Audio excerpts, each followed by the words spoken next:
Writing this review hurt my feelings. Company of Heroes is a series near and dear to my heart. All three of them are real-time strategy games that cut to the core of the genre, focusing on overarching strategic decisions coupled with tactical troop movements and a battlefield that truly matters. I'm pleased to say that Company of Heroes 3's single-player campaigns implement those series fundamentals quite well in a gentle remix that brings the series to diverse theaters of World War II that it hadn't touched yet. What I'm very displeased about is that the ambitious Italian campaign mode is incredibly disappointing. While individual missions and scenarios within the strategic sandbox are strong or even thrilling at times, almost every feature on the strategic map doesn't work, either because it's bugged or because it's such middle-of-the-road game design that it's simply boring.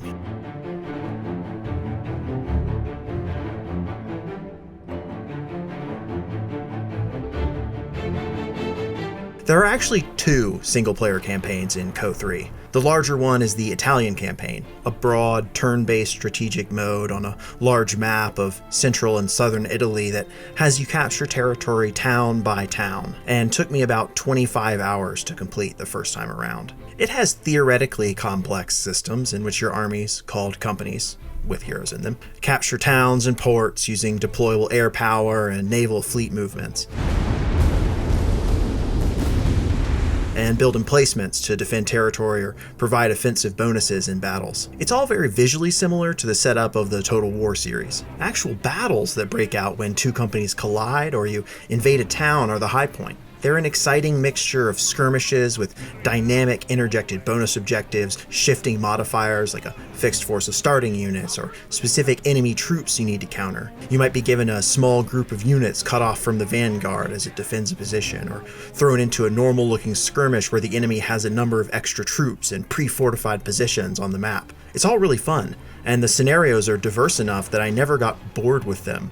It's always an interesting surprise when a column of damaged enemy armor suddenly appears, or a friendly plane goes down and needs rescuing. Of course, there are also fixed missions, a la a traditional RTS campaign, that happen when you attack certain towns or reach specific regions. These might have you command partisans, liberate a POW camp, or play out famous battles like the assault on Anzio and its railway guns. All of those are the good stuff we're accustomed to from Company of Heroes campaigns, barring the somewhat buggy and overblown finale map that seems to be more interested in big booms and making you defend nauseating choke points than anything tactically interesting. Again, a lot of those missions are excellent, but the shine is taken off of them by the fact that they're surrounded by the meaningless campaign layer. What initially seems to be a complex system of resource management, defensive emplacements, and company types with skill levels and support detachments ultimately has little impact on what's happening when push comes to shove and you play a skirmish. And it's not even clear if that's because of poor game design choices or if it's all bugged. I couldn't always tell. Every decision on the campaign map is just so low stakes that it feels like a waste of time. Did your company take some damage from enemy defensive emplacements? That's fine. Every company can heal itself and still attack on the same turn. Even worse, the enemy's companies and assets on the campaign layer are incredibly passive. On both medium and hardest difficulties, they rarely, if ever, counterattack me outside of clearly scripted moments. The Italian campaign simply doesn't work as anything other than a miserable framework for delivering skirmishes and missions that the previous two games served up better. What may have been a triumphant and explosive RTS campaign is instead a massive dud. According to my projections, the British assault force is only 2 kilometers away. Get ready! Yes, I said there are two campaigns, so all is not lost. Yet. The other is North Africa, a more story-driven and traditional, if short, series of 8 scenarios that takes about 6 hours to beat. You play as Rommel's Afrika Korps, fighting marquee battles from the Germans' very successful campaigns of 1941 and 42. What's odd is that interleaved with those scenarios is the story of the war as narrated by a North African Jewish family that has been split apart by the German-Italian invasion and conquest, showing how Nazi and fascisti occupation so devastated those communities that they barely exist today. These are two interesting stories, but the way they're presented alongside each other doesn't work. the juxtaposition is poorly handled, failing to show the context of how action in one affects the other. If you ignore all of that story and campaign context, which you might, the scenario and map design in both North Africa and Italy are actually quite good. The maps consistently present fun situations that understand how maneuvering is at the heart of Company of Heroes firefights. The Italian maps are particularly great, emphasizing gaining elevation over enemies and forcing the fighting to alternate between fields and winding, tight urban environments, unlike anything the series has done so far. In fact, this may well be the best urban combat I've ever seen in an RTS, and the diversity of map design is a key part of that in both campaigns. That's the artillery dealt with. The tactical options it opens up made me think about engagements in new ways. Unfortunately, the AI just isn't up to the task of fighting these battles in a convincing manner. Even on the hardest difficulties, it's very clearly propped up by artificial bonuses and boosted veterancy levels for its units rather than fighting any smarter. It's especially disappointing in armored combat, where the AI will blissfully charge superior forces into the maw of deadly guns, rather than adopt safe positions for an easy win in an exchange of fire. Those victories never feel earned.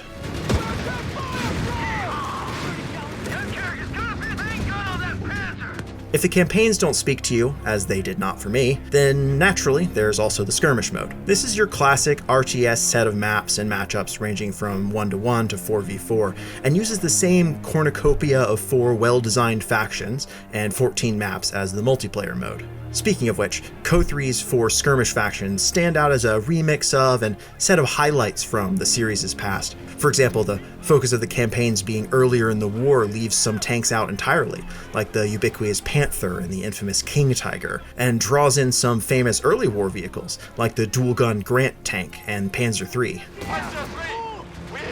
Americans are fast-moving and aggressive, inspired by the first Company of Heroes. The British forces are a diverse set of straightforward unit types, unlike their prior incarnations as the complex faction, and have a surprise appearances by some exceptional elite units.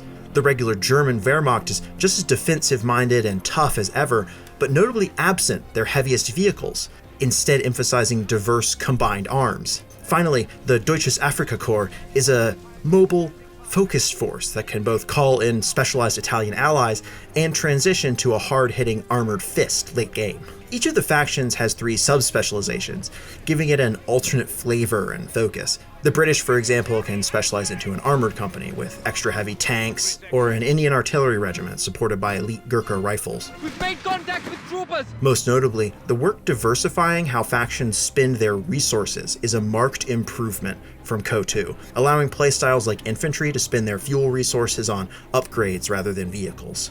Unfortunately, no matter how you play, you're likely to be hampered by an uncharacteristic lack of polish and attention to detail. For every tank juddering over uneven ground or dynamically weathered in combat, there's a weirdly boxy model with subpar textures. Looking back at the quality of the first 2 games, it's just jarring to see.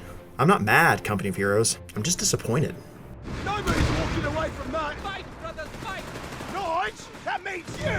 The core of Company of Heroes 3's pair of single-player campaigns is fun, tactical RTS action of the kind this series is well known for, and are consistently interesting despite the lackluster AI that loves to blunder its way into an unconvincing defeat. Congratulations, Commander. But its campaigns are both wrapped up in big ideas and stories that just don't work out well. A buggy and frustratingly designed dynamic Italian campaign map feels like it's just wasting time between the exciting tactical battles it loosely connects, and the North African campaign's strong missions are strung together by loose stories that fail to connect. After the brilliant World War II campaigns we've seen from this series in the past, it's hard not to be disappointed in these. For more Company of Heroes 3, stand by for our multiplayer review. And in the meantime, check out our reviews of Marvel's Midnight Suns and Victoria 3. And for everything else, stick with IGN.